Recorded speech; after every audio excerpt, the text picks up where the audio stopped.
Welcome back to the fourth episode of What's in My Collection. You're watching Roxy's Ramblings, and I am Roxy. That's me. The channel's called that because it's my channel. Whatever. Anyway, let's not even continue. Let's start. What am I thinking? This is a series where we go through basically the tags so far in my collection to see what do I actually have. What do I have? I don't know if I have many comics. I can't. Do I have enough comics? No, you can't have enough comics. Let's start with Spider-Gwen.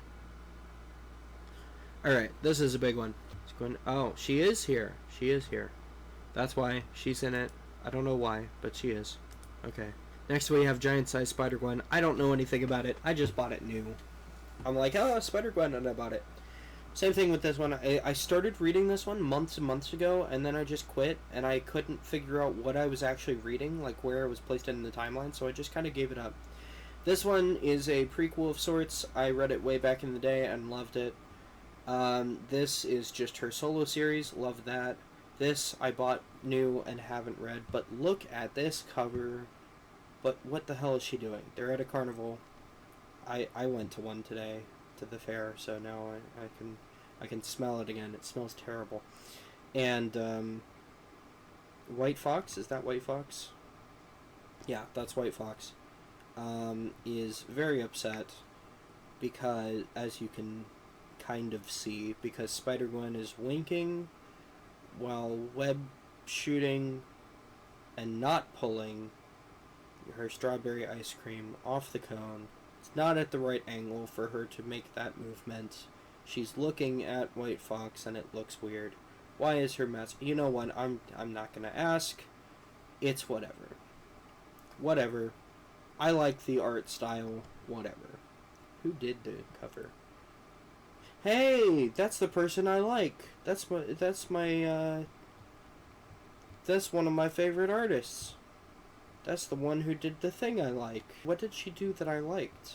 Yeah, she did interiors for Blasphemous, or just the covers? Writer, artist, and colorist? I didn't realize that was her. Okay, well, I've got to add it to my list now. She's one of my favorite artists. I have to. I can't resist. Oh, no. How I found her is Catwoman. That's what it is. Yes, 14 and 15. Possibly some of the best stories I've ever read. Like, not just for Catwoman, not just for a Batman book, period. Then we have Spider-Gwen, Gwenverse. I don't know. I have 2 of the issues. I didn't get all of them, unfortunately. I was too late.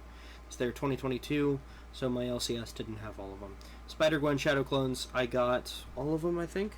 Haven't read any of them. I don't really even care to. I'm writing a video right now. I'm putting it off, actually, because writer's block, on the rise and fall of Spider-Gwen, and this stuff will be included in it. It's just not very good. Spider-Gwen Smash, I really lackluster. They brought in Dazzler, and I just don't care. Spider-Gwen the Ghost Spider, I read this. Why does it say I didn't read it? Yeah, I was going to say I read it. It was a 3.5. I did not like it. I don't like the direction they're taking her. This is the current Spider-Gwen series. I got it shortly after my birthday and was not pleased with it. Spider-Man, Spider-Gwen Sitting in a Tree, Kissing. That was a good read. I read it back in 2018. That was a good read. Yeah, I came into this book. I was waiting for... So this one was out when I started reading. This was the latest one out. So by the time I finished this one had come out, and then I read this one and waited for this one and got this one for Christmas. That's how it went. And I read all of them back in 2018, before I was even on this site, before I even thought about making this channel, and before the pandemic. And then I got out of the pandemic, and then I came back, and then all the things. So, I still need to reread them, because I do really love Spider-Gwen. This run, at least. Web Warriors, I don't know why I have that. I think, did I sell these? I can't remember if I sold them or not. I should, if I didn't, but she's in those. And then What If Dark Spider-Gwen. So this is more the shadow of Spider-Gwen. So she doesn't become Spider-Gwen, but, and I don't want to spoil it. But I liked it a lot. It was very divisive, as you can see. But I liked it quite a bit. As you can see. What did I put as my review for it? I've been sitting on this one for months after I got it for some reason. That for some reason is to the sitting on it. Not that I got it. Definitely should not have. It's amazing. It was a roller coaster of an emotional ride. Heart-wrenching and honestly felt like a Twilight Zone episode because of the narration.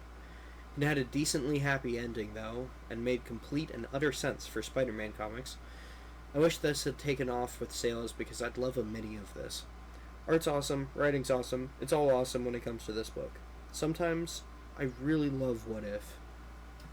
That was my review, and it got 1 like, as you can see. And that was actually several days ago. That was 5 days ago that I reviewed it. And that's it for my Spider-Gwens. I do recommend this book. That's cool. I prefer this cover though. I saw this cover and I'm like, I know what's happening here. I have to get it. And the cover doesn't actually happen, but you know it draws you in, and it's the corner. You know it's where she died. So it's a whole thing. You should read it. That one took longer than expected, so we're not going for a Spider-Man or anything. Let's finish up with a Western. Now, what do I mean when I say Western? I mean older comics, or newer comics, as you can see here, that are Westerns in some way. Typically 60s or 70s ones. I think I have all 70s ones here. This one's 70s as well. And I haven't read most of them. But, anyway. So this one, I read this one. We already talked about this one in, I think, the previous episode, Card and Link, if you missed that. But this one, The Gunfighters. I don't have the whole series, very obviously, and I've only read this one, but I gave it 5 stars. I really liked it. Also, $2 estimated value for 5 comics is pretty funny. Yeah, this one, what was my review on it? Really well done for the time. Kept my intrigue and very well written. It featured a strong woman, a good, helpful Mexican, a physically small man being strong and respectable, and the whole comic upholds Old West values like honesty, trust, and integrity. Not to mention every story takes place in, honestly, I can't be 100% certain since some of the places are made up, but primarily Texas, Arizona, and Chihuahua. It's close to Star Trek in its progressiveness and just as fun as any other Western. Highly recommend it. So yeah, obviously, I really liked this issue. So I'm excited to read the rest of them, and I do collect them, as many as I can. But I haven't found any recently. 72 was the most recent one I got. I got number 72 in February of this year, so... Oh, this one's from the 80s.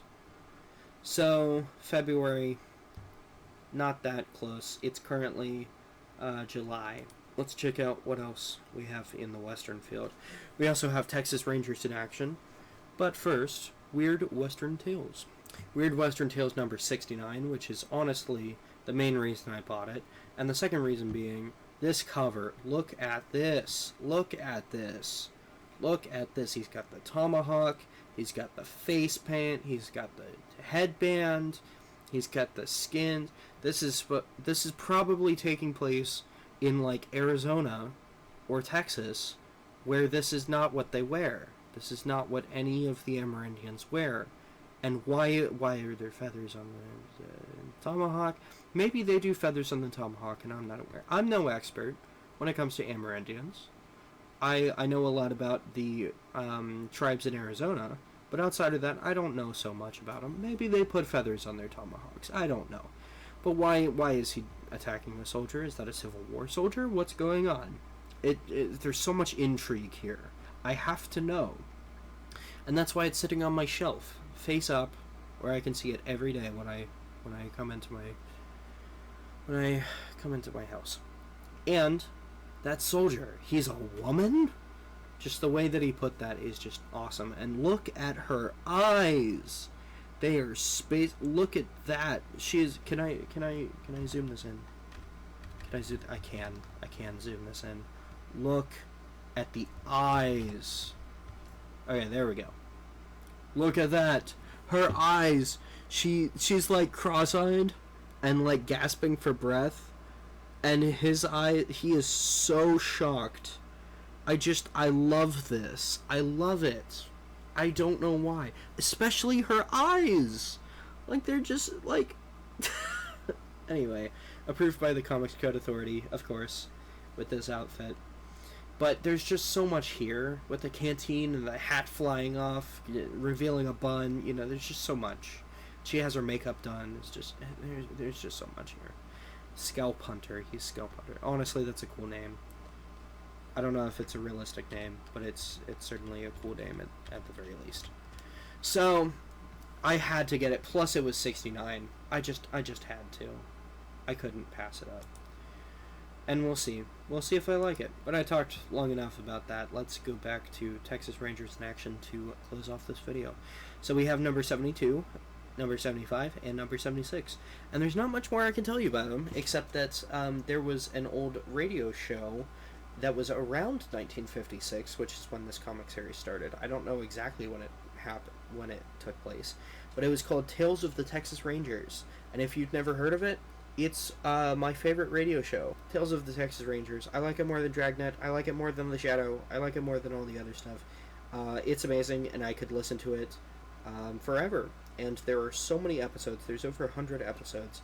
You can find them like pretty much all for free online through archive sites, or just plain on Spotify, which is where I listen to them. It's spectacular. Gunsmoke is pretty similar to it, if you've ever heard of that. I know that's a lot more popular. It had a whole TV show and everything. Tales of the Texas Rangers, though, I know Gunsmoke had some true stories to it, but Tales of the Texas Rangers were all true stories, at least reportedly, all true stories, but they just changed the names, dates, and places to keep the people safe, because some of the things had happened recently at the time that they were airing that, which is really cool. So, hopefully, this looks kind of similar to how I imagined comics of that series would be, and it is invoking the same name, the Texas Rangers, which, of course, many stories were printed or spoken about the Texas Rangers, so could be completely unrelated. But if it is not unrelated, if it is related, I am extremely excited to read about the Tales of the Texas Rangers in comic form. And if it's not related, it's still about the Texas Rangers. And guess what? I like Westerns. I like the Texas Rangers. I think they're cool. So I'm going to read these anyway. Hopefully I'll be able to fill out my collection a bit more out of all of the comics on this site. For this series, I have about a fourth of them, maybe a fifth. Ooh, estimated value $0. That's pretty cool. I paid like $1 each, I think. But yeah, and that wraps it up for the Westerns, and that wraps it up for this video. We've gone longer than I expected already. I was gushing over, what was it, the Weird Western Tales 69, because of course I was. So, anyway, thank you guys so much for watching. I really do appreciate it. Thank you so much. Make sure, if you enjoyed this, or you have any questions, or you want to just chat, leave a comment. I will respond to it. Leave a comment down below, or up above, if you can figure that out. I certainly can't. Make sure to like, subscribe, all that good stuff. You don't want to miss. You want to see the rest of my collection. I know you do. I know you do. That's why you're going to hit the carded link, whichever one you want, maybe both. Watch it twice for the last video, and you want to see the next one. So just hit that subscribe button, turn the notification bell on. It's free. It really helps me out. That's all there is to it. It's not bad. You can do it. Go on, subscribe. You can. And, Skull, I will see you guys next time. Actually, I should have done that the other way around, but whatever. I'm not actually Old Norse. I don't know if you knew. My native language isn't Old Norse. I am not a Viking from the 900s AD. So, yeah. Fun fact. I will see you guys next time. Bye-bye.